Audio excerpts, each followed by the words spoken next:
Ainsi parle le Seigneur Dieu, je vais ouvrir vos tombeaux et je vous en ferai remonter.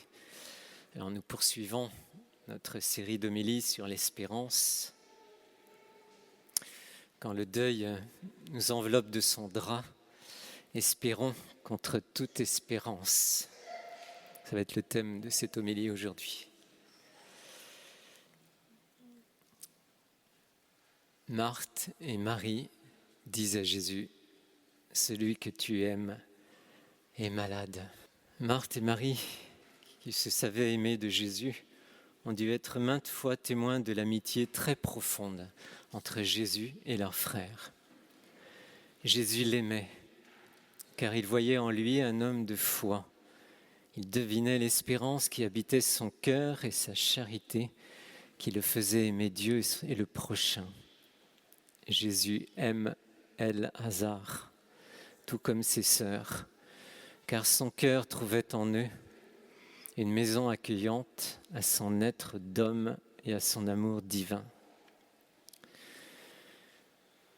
L'amour de Jésus pour quelqu'un ne résulte pas uniquement d'une affection humaine, une sympathie ou des atomes crochus. Parmi les disciples, il y en a un qui est nommé le disciple que Jésus aime, c'est-à-dire le disciple qui écoute, qui comprend avec le cœur et s'ouvre à lui. Et Lazare était de ce type de disciple que Jésus aimait. Et l'amitié de Jésus pour lui était visible. Alors toi aussi, tu es son ami. Tu es celui ou celle que Jésus aime. Dès l'instant où il devient pour toi ton Seigneur et ton ami véritable. Dès l'instant où tu l'accueilles, lui parles avec simplicité et l'aime en accomplissant sa volonté et en faisant de lui ton bonheur. Jésus est touché par cela. Tu deviens vraiment son ami. El-Hazar est malade et cette maladie ne conduit pas à la mort, elle est pour la gloire de Dieu, pour que le Fils de Dieu soit glorifié. Jésus, tu ne te sembles pas te préoccuper de ce que peut représenter la maladie de quelqu'un, et en particulier de ton ami, ainsi que de ses sœurs inquiètes devant la gravité de son état de santé. Est-ce la gloire de Dieu qui est pour toi première et ta glorification en tant que fils de Dieu? Tu te trompes en pensant ainsi. La gloire de Dieu, c'est toi vivant ou vivante, joyeuse, aimante, ouverte, dialoguant, communiquant avec les autres, donnant avec générosité, répondant pleinement à ta vocation humaine. C'est toi, sa gloire, dans la transformation de ton être, par son amour même, son esprit, par sa vie abondante, que tu reçois et que tu accueilles avec action de grâce. Sa gloire, c'est ce que tu vas devenir. C'est la réalisation totale et définitive du chef-d'œuvre que tu es, collaborant dans un laisser-faire plein de confiance et d'abandon à l'œuvre de ses mains, de son cœur, cessant de t'agiter dans tous les sens, en voulant tout maîtriser et en t'infligeant des injonctions de réussite ou encore te maltraitant, te culpabilisant, te rabaissant. Sa gloire, c'est l'avènement du prodige que tu es, car Dieu n'a Dieu que pour toi. Curieusement, Jésus attend 3 jours avant d'aller rejoindre son ami qui est malade et celui qu'il aime. Ça veut dire aussi que tout événement douloureux, aussi douloureux soit-il, se vit dans le temps, dans un mûrissement de foi, de confiance et d'espérance, dans le mûrissement d'une acceptation qui fait croître notre humanité dans sa vérité. Nous traversons tous des périodes de noir, des nuits affreuses, des épreuves qui nous font perdre pied, des écroulements, des moments chaotiques, des angoisses, ces nuits de souffrance parfois, ces nuits où l'espérance n'est plus que la lueur d'une mèche qui vient juste de s'éteindre et qui fume encore. La nuit d'un deuil d'un enfant parti trop vite dans un accident ou une maladie. La nuit d'un burn-out quand les activités trop pressantes, trop stressantes nous écrasent et que les injonctions de notre hiérarchie nous maltraitent et nous humilient. La nuit de la perte d'un emploi lorsque celui-ci brutalise notre estime de soi, nous plonge dans l'inquiétude du lendemain. La nuit de la maladie, quand la douleur s'empare de notre corps, de notre esprit aussi, parfois, et endeuille notre esprit pour lui faire voir la seule issue possible, celle de mettre fin à la souffrance insupportable. La nuit de la dépression postpartum, quand tout devient supportable et impossible pour une mère. La nuit du divorce, dans la déchirure du cœur. La nuit de l'inquiétude lorsque l'argent manque pour faire face aux besoins familiaux, personnels et que les dettes s'accumulent. La nuit de l'échec, la nuit du péché, du remords, la nuit du conflit violent, etc. Nous avons l'impression d'être comme dans un tombeau. Comment allons-nous en sortir ?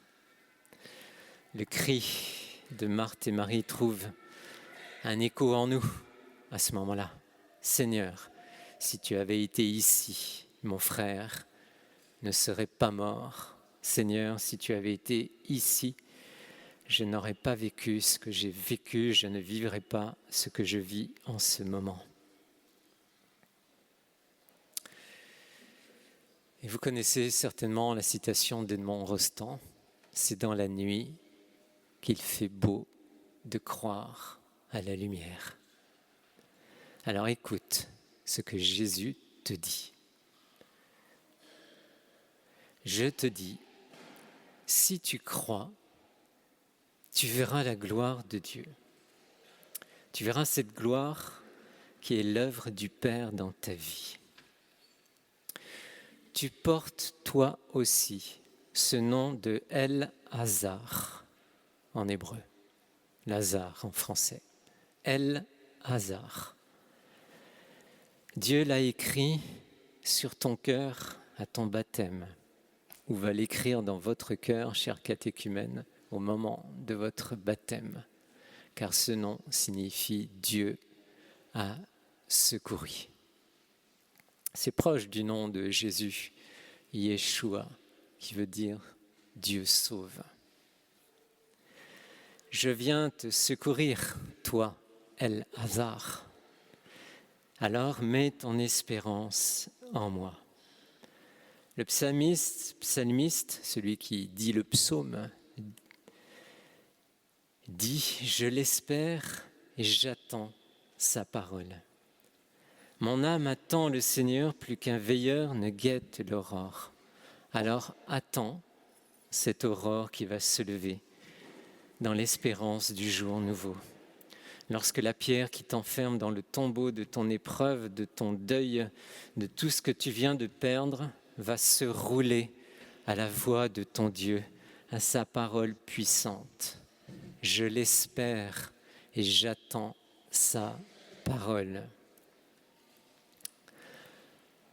Alors,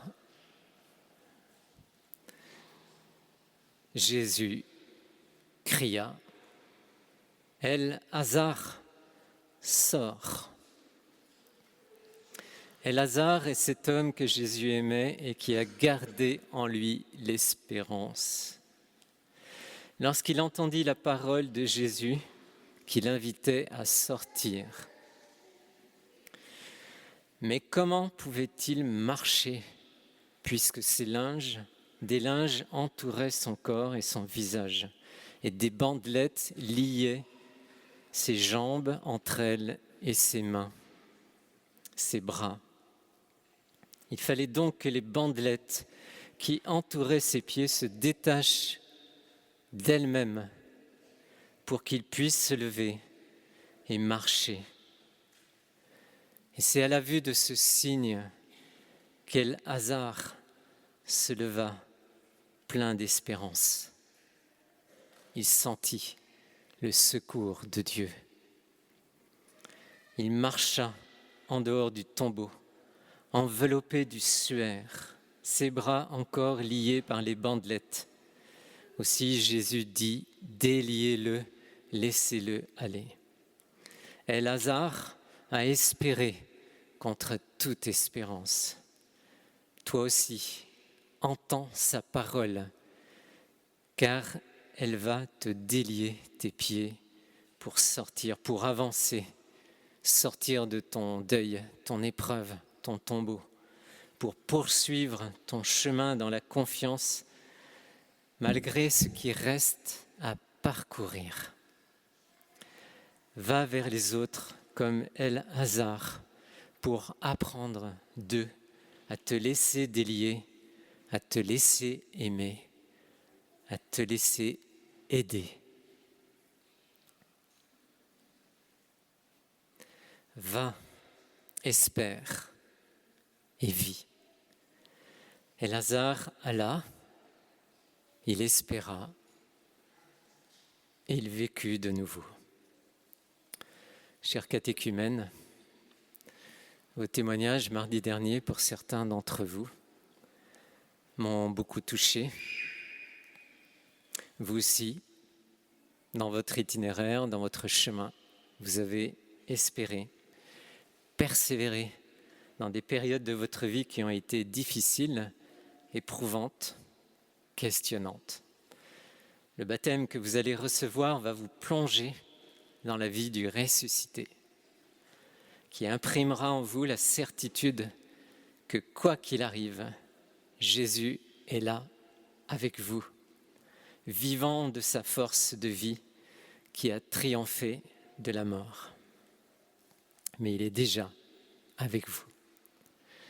Vous recevrez le sceau indélébile de l'amour de Dieu qui attestera en vos cœurs que rien, pas même la mort, ne pourra vous séparer de lui. Alors le challenge de la semaine, je décide de ne pas porter seul mon épreuve.